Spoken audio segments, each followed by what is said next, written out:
Hello. हाँ hello. हाँ सोना। हाँ कौन? आवन तनी कोना। अरे कौन बोल रहे हो?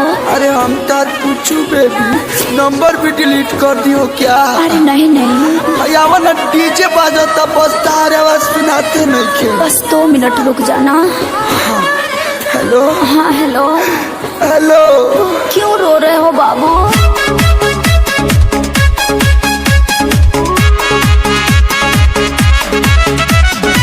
biharmasti.in Presented by Adishakti Films.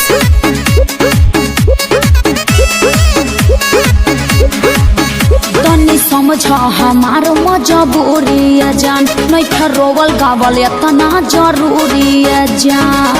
सोना छोड़ के चली जाओगी। तनी समझ हमारो मजबूरी है जान, नहीं रोवल गावल इतना जरूरी है जान। बड़ा तू बच्चन तया जाना यही जे सोवत के देखे आई तोहरा दुआरा पर बाजत होई डीजे। चिमी चिमी चिमी आजा आजा आजा तोहरा दुआरा पर बाजत होई डीजे।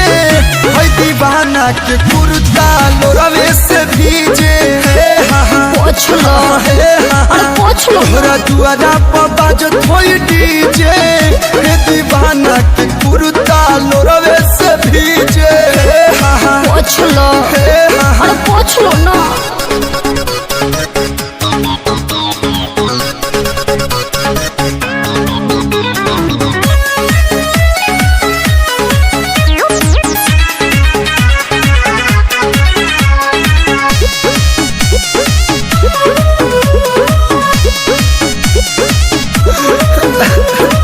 ऐसे न रोवाया जा, छछन त हमरो परा। फीलिंग है कहीं का दुनिया जहाँ न हो जाइब हम बदना। अरे राजा भिरिया कैसे तू जाइबू? कोरावा में कैसे सुताइबू?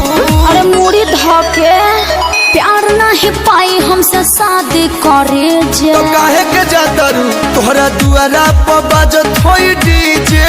का हो गइल? चिमी चिमी चिमी आजा आजा नाचो तोहरा ना। दुआरा पर बाजत होई डीजे।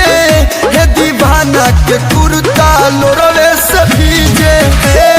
पोछ लो। अरे पोछ लो। तोहरा दुआरा पर बाजत होई डीजे।